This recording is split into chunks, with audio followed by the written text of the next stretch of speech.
Welcome to Yashodhwani, Ayurveda's own voice. We have begun a special series, The Words of Wisdom, featuring the invaluable insights of my respected Guru and my grandfather, Vaidya Yagodoshi sir. For those who have missed the first two episodes, do watch them before continuing further into this journey. In our previous episode, we discussed several important clinical cases related to liver cirrhosis and complications of Raktapitta. We also began an important conversation on the myths, misunderstandings, and disbeliefs surrounding Ayurveda. In today's episode, we continue that discussion and dive deeper into these subjects. Sir has shared profound insights on the use of heavy metals in Ayurveda, their production, their significance, the proper understanding, and the scientific wisdom behind their classical usage. We also explore the importance of Nadi Pariksha and the truth behind understanding the intricate details of Nadi Pariksha, where he also mentions you should not forget what is happening in the patient clinically. Darshan, Sparshan, and Prashna Pariksha are also of utmost importance as the others. Another important discussion in this episode is something every student must reflect upon.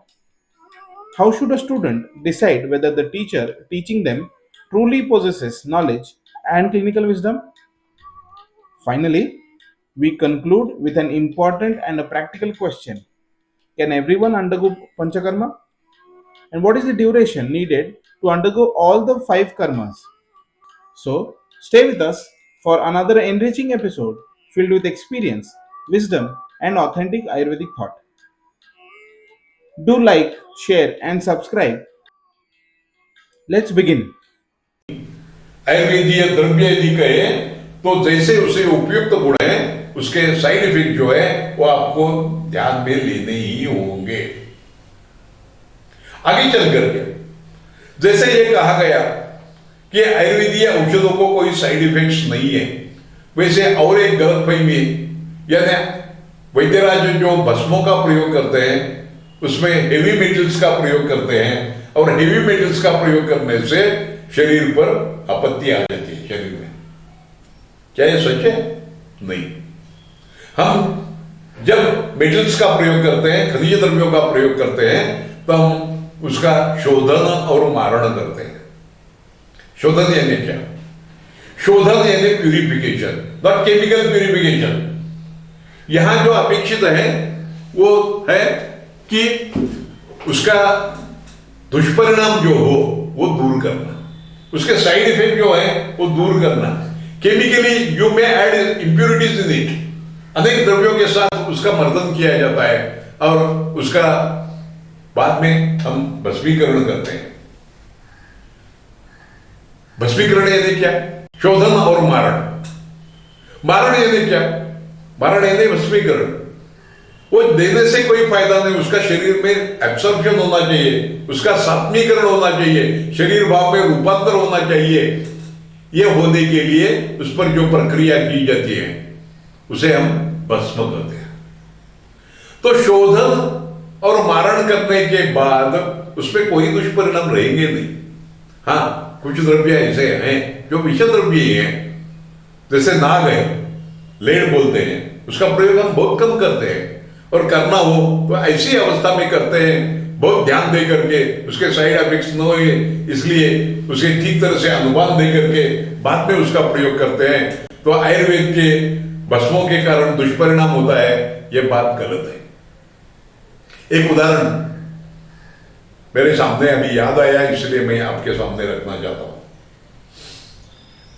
Pune स्थित एक paediatrician ने अपने शोध प्रबंध में Indian childhood cirrhosis के बारे में उनका प्रबंध था, उसमें लिखा था कि उसमें जो गर्भिणी अवस्था में दूध गर्म किया जाता है वह एल्यूमिनियम के पात्र में, पहले तो एल्यूमिनियम पात्र में ज्यादा उपलब्ध थे, आज तो स्टील के उपलब्ध हो गए, स्टेनलेस स्टील के, पहले तो एल्यूमिनियम के तक थे। तो एल्यूमिनियम पात्र में उबालने के कारण उसका विष का परिणाम हो जाता है और आगे चल करके बालक पर परिणाम हो करके इंडियन चाइल्डहुड सिरोसिस उत्पन्न हो जाता है। ये तो उनका ऑब्जर्वेशन हो, उन्होंने लिखा, उसमें कोई आपत्ति नहीं थी। पर उन्होंने बाद में और एक बात जो लिखी थी कि गर्भिणी अवस्था में स्त्रियां जो आयुर्वेदीय दवाइयां लेती हैं उसके ये भी एक कारण हो सकता है। मैं उनसे जाकर के मिला, आप किस आधार पर ये करते हैं? तो नहीं, ये मेरा मत है। पर आपके पास क्या स्टैटिस्टिकल रिकॉर्ड है, आपने क्या प्रयोग किया? नहीं, ये मेरा मत है। मैंने कहा शास्त्रीय प्रबंध में ये मेरा मत है, चलेगा नहीं। वो मानने के लिए तैयार नहीं थे। फिर हमने एक प्रयोग किया। समय आयुर्वेद ऋषिशाला का प्रबंध को तो मेरे पास था, कोई अधिकार थे। उसकी सहायता से मैंने शिवाजी यूनिवर्सिटी में एक पीएचडी करने वाले विद्यार्थियों के साथ से हमने इन भस्मों के ऊपर प्रयोग किया। ताम्र भस्म, जिसके कारण लिवर बिगड़ जाती है ऐसा कहा जाता है, तो हमने ताम्र पर प्रयोग किया। क्या प्रयोग किया? गिनी पिग्स को कार्बन टेट्राक्लोराइड दे करके उनको लिवर सिरोसिस निर्माण किया गया और ताम्र भस्म के प्रयोग से वो लिवर सिरोसिस ठीक हो जाता है, ये भी निश्चित किया गया।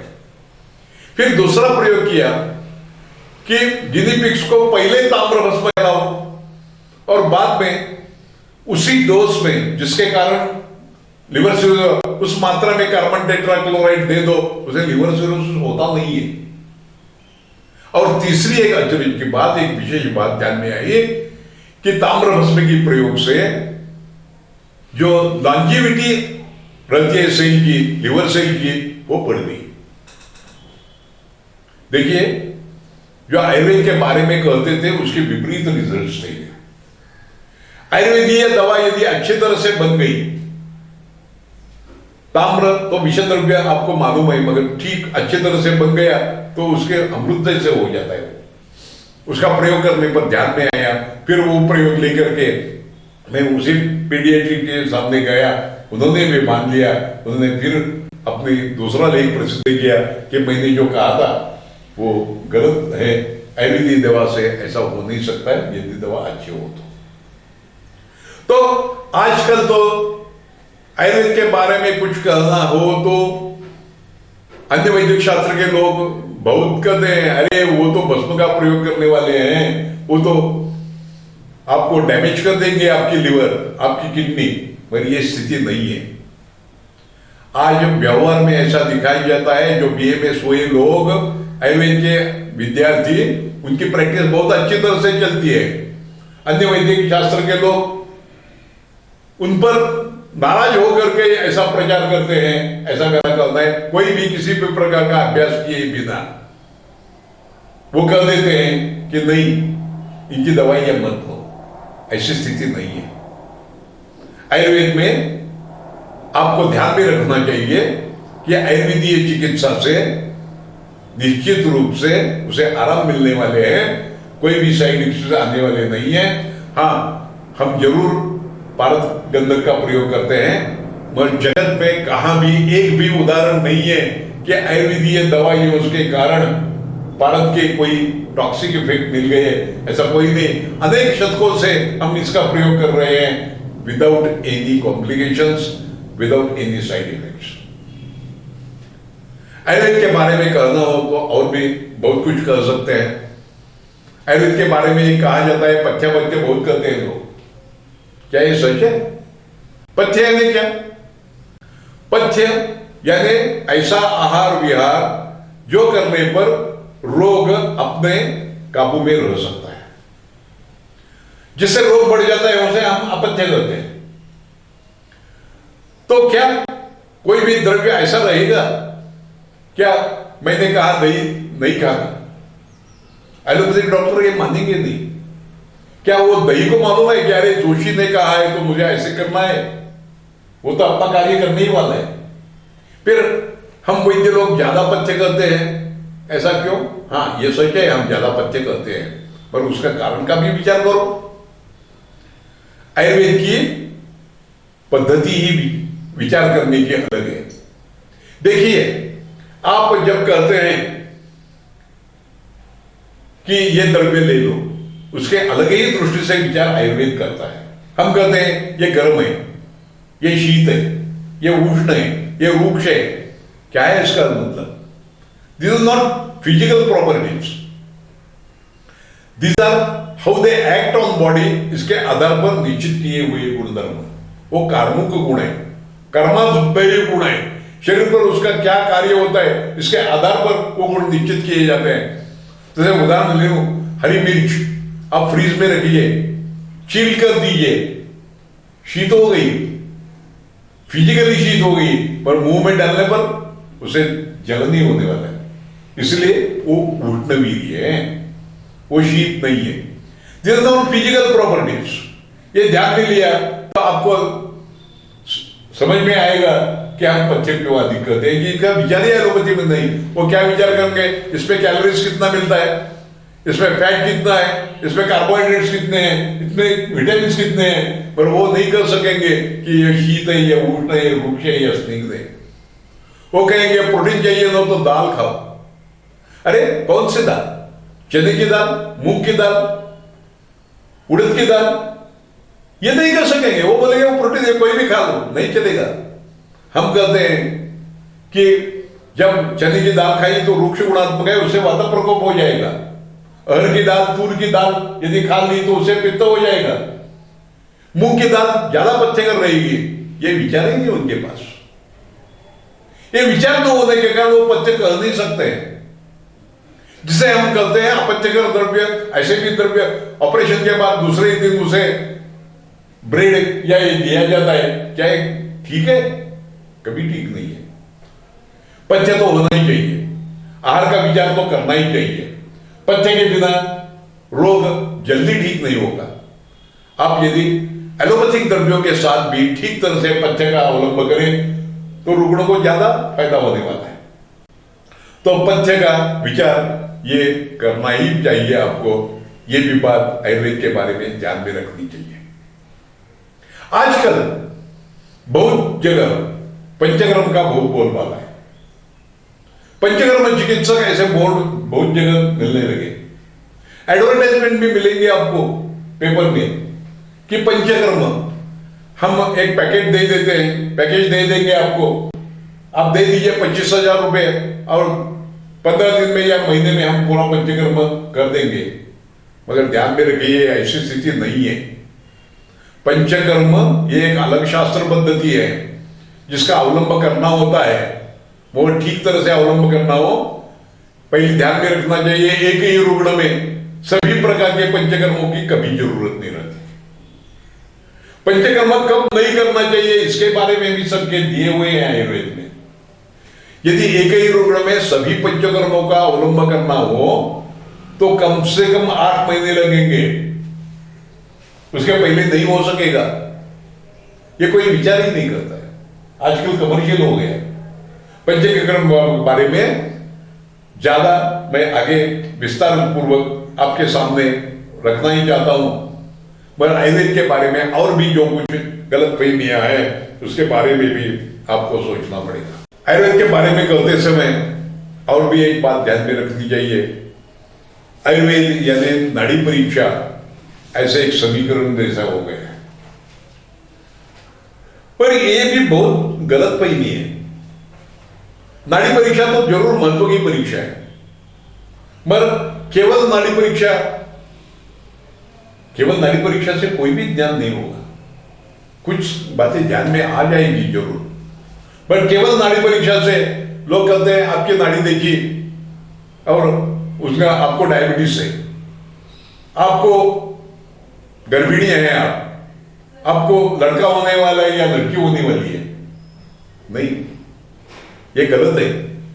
ये लोग समाज को गलत संदेश दे रहे हैं। ऐसी स्थिति नहीं है। एक बात ध्यान में रखिए कि आयुर्वेद के जो मूल ग्रंथ चरक, सुश्रुत, वाग्भट, उनमें नाड़ी परीक्षा का उल्लेख भी नहीं। नाड़ी परीक्षा कैसे करनी और उसके क्या निष्कर्ष निकालने, ये तो बात की आगे की, पर उसका उल्लेख भी नहीं है इन ग्रंथों में।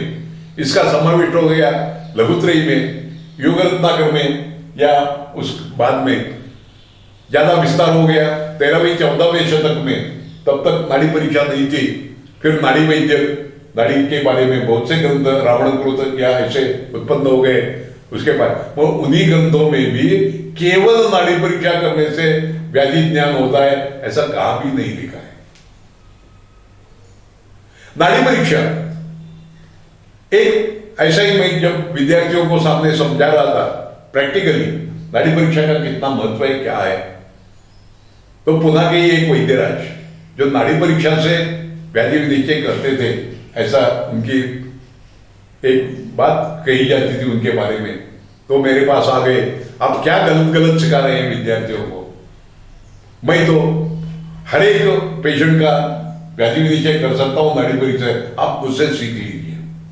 मैंने कहा हाँ जरूर सीख लूंगा, पर आपको नाड़ी परीक्षा आती है ये तो पहले मुझे ध्यान में आनी चाहिए। आप तो है ये समझने के बिना मैं कैसे आपका विद्यार्थी करके, आपका शिष्य करके मैं आ सकता हूं। तो बोले क्या आप मेरी परीक्षा लेने जाते हैं? मैंने परीक्षा नहीं, यदि किसी से ज्ञान लेना हो तो उसके पास ज्ञान है इसकी निश्चित तो होनी चाहिए, कम से कम उसके पास कुछ है इसका आशंका तो उत्पन्न होनी चाहिए, उसके बिना मैं कैसे आ सकूं। तो बोले क्या करना चाहते हैं? मैंने कहा भाई 10 रुग्ण आपके पास भेजूंगा, उसका व्याधि निश्चय नाड़ी परीक्षा से कर दीजिए, उनमें से 5 रुग्ण भी आपने व्याधि निश्चय कर दिया तो भी मैं कहूंगा कि आप नाड़ी परीक्षा जानते हैं। उन्होंने कहा यदि मेरा व्याधि निश्चय जो किया वो आपको मान्य नहीं होगा तो मैंने कहा पुनः में नानल शास्त्री है, प्रसिद्ध वैद्य है, मैं रुग्ण उनके पास भेजूंगा, वो पूर्ण परीक्षा करके निदान कर देंगे, फिर बाद में उनको आपकी तरफ भेजा जाएगा नाड़ी परीक्षा। तो बोले आप परीक्षा लेना चाहते हैं? मैं नहीं दूंगा परीक्षा। फिर मैंने कहा मैं भी नहीं आपसे सीखना चाहता हूं, कुछ ना कुछ तो आपके पास है, यदि निश्चित नहीं हुआ तो क्या फायदा है आपसे, आपके आने से।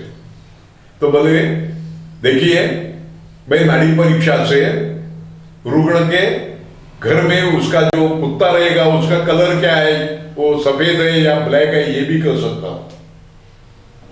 यदि उसके मशीन में कुछ बिगाड़ हो तो पेशेंट की नाड़ी देख करके मैं मशीन का फॉल्ट बता सकता हूं। मैंने कहा मैंने भी इतना ही कहूं, आपके पास ज्ञान है ये नहीं, मैं नहीं जानता, पर ये आयुर्वेद नहीं है, मैं ऐसा सीखना नहीं चाहता। हाँ नाड़ी परीक्षा महत्व की है ये मुझे भी मालूम है। मैं आपके पास जो पेशेंट भेजूंगा वो कोई हृदरोग के या ऐसे नहीं है जो नाड़ी परीक्षा से मैं भी ज्ञान कर सकता हूं। एलोपैथी में भी यदि कोई डॉक्टर आ जाएगा तो पहले नाड़ी परीक्षा ही करने वाला है वो, क्योंकि ये एक महत्व की परीक्षा है। ध्यान में रखिए आयुर्वेद में नाड़ी परीक्षा में जो वर्णन है उससे कुछ अधिक वर्णन, यानी आयुर्वेद में जो बताया है उसके बारे में वर्णन नहीं है, मगर कुछ बातों तो ऐसी है कि जो एलोपैथी में कही गई है। जैसे वाटर हैमर पल्स यह आयुर्वेद में वर्णित नहीं है। वाटर हैमर पल्स कब आ जाते हैं? जब पल्स प्रेशर बढ़ जाता है तो वाटर हैमर पल्स मिलती है, उसका परीक्षण कैसा करना, क्या करना, वो अर्वाचीन वैद्य शास्त्र आपको सीखना पड़ेगा। नाड़ी परीक्षा जरूर महत्व की है, मगर केवल नाड़ी परीक्षा से ज्ञान नहीं होगा। नाड़ी मूत्रम मलम जिह्वाम शब्द स्पर्श दुर्गाकृति, ये सभी का अध्ययन आपको करना पड़ेगा।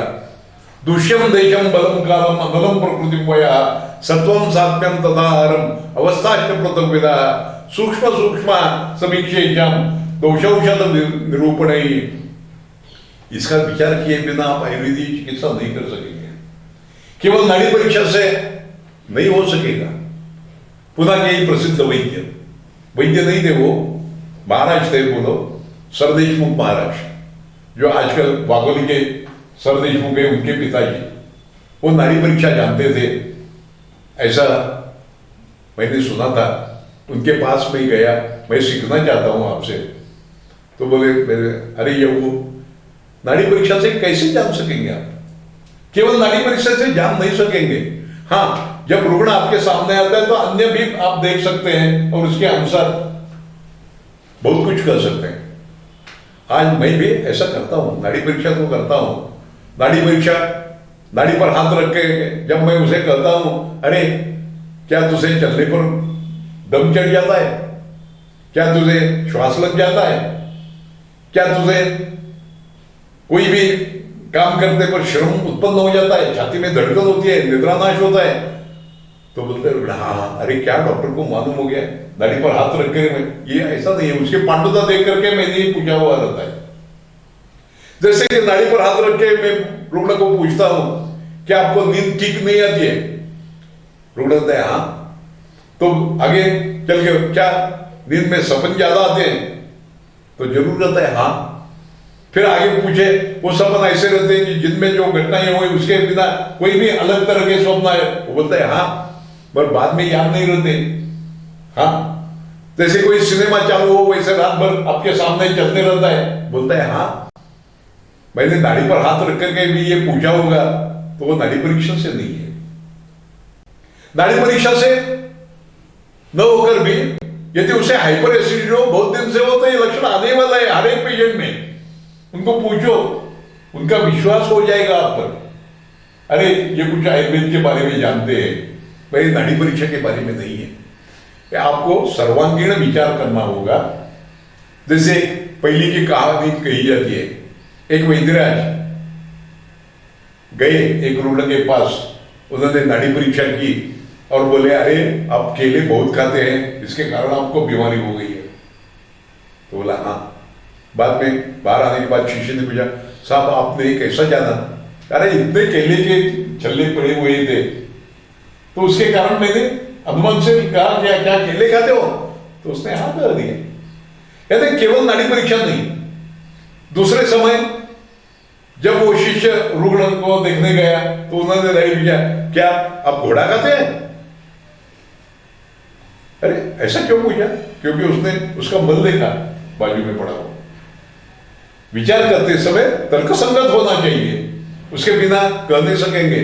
ये केवल अपनी परिभाषा में है ऐसा नहीं, अन्य भाषाओं में भी ऐसी इसी प्रकार के जोक्स कहे जाते हैं। जैसे कि एक डॉक्टर एक रुग्ण के पास गया पाश्चात्य देश में, उन्होंने नाड़ी परीक्षा की और वो क्या, देखिए आपका जो चर्च के साथ संबंध है वो जो थोड़ा कम करना चाहिए। वो स्त्री रुग्ण थी, वो बोली हाँ ठीक है, उसे भी लगा। बाहर आकर के शिष्य, डॉक्टर आप कैसे, चर्च का क्या संबंध है यार? अरे हम अचानक गए उसके घर में, तो उसके बेड के नीचे मैंने पादरी देखो देखा छुपा हुआ, इसीलिए मैं देखा। यानी तर्कसंगत होना चाहिए। नाड़ी परीक्षा का उपयोग आप व्यवहार में कर सकते हैं अनेक तरह से। जैसे कि रुग्ण जब मेरे पास आ जाता है 12 बजे, मेरा क्लिनिक बंद हो जाता है, उस समय आ गया, या रात में दवाखाना क्लिनिक बंद होने के समय आ गया, तो बोलता है मुझे, तो मैं कहता हूं नहीं आपकी नाड़ी देखनी चाहिए, क्योंकि मैं भी थक गया होता है। ऐसे समय देखने आपकी नाड़ी देखनी होगी, आप कल सुबह आएंगे? ऐसी भाषा में बोले तो हाँ जरूर आ जाऊंगा। कैसे आऊं? तो कहता हूं बिना खाए पिए आ जाइए। यह नाड़ी परीक्षा का नहीं है मतलब। व्यवहार में आपको कैसी तरह का आपका उपचार होना चाहिए, रुग्ण के साथ संवाद होना चाहिए, इसके बारे का एक उदाहरण रूप में मैं दे रहा हूं। बहुत बार ऐसा होता है, रुग्ण आता है थका हुआ रहता हूं, या मैं तो उसको देखता हूं, मैं बोलता हूं आपके लिए दवा बनाने में थोड़ा सा देर लगने वाला है, आपके लिए एक विशेष दवा बनाऊंगा आज, दोपहर में 2 घंटे लगेंगे मुझे, मगर आप शाम को आ जाएंगे दवा लेने के लिए? तो हाँ जरूर आ जाऊंगा। कोई दवा नया बनाने का नहीं रहता है, दवाई तो वही देने वाला हूं मैं, मगर सुबह में जब मैं थक गया हूं उस समय देने के बदले रुग्णों का ऐसा नहीं करना है अब नहीं, टाइम खत्म हो गया, ऐसा करने से चलेगा नहीं। रुग्ण को विश्वास में लेना चाहिए आपको। रुग्ण के आप पर विश्वास होना चाहिए, जिसके कारण दवा का असर अच्छी होने वाला है, निश्चित रूप से उसे फायदा अधिक होने वाला है, ये ध्यान में रखना चाहिए। आयुर्वेद के बारे में बहुत कुछ करना है मुझे, बहुत कुछ उदाहरण देने हैं, बहुत कुछ आगे चल करके आयुर्वेद सिद्धांतों के बारे में, सिद्धांत के बाद आयुर्वेदीय चिकित्सा किस तरह से करनी चाहिए, पंचकर्म का भी विश्लेषण और बाद में हर एक रोग का विश्लेषण विवेचन मैं आपके सामने करना चाहता हूं। आज का लेक्चर यहीं पूरा कर देंगे। धन्यवाद। Hope you have liked what you just heard today. We'll be posting a new video every Thursday. Do like, share, and subscribe to our channel Yashodhwani Ayurveda's Own Voice. Thank you.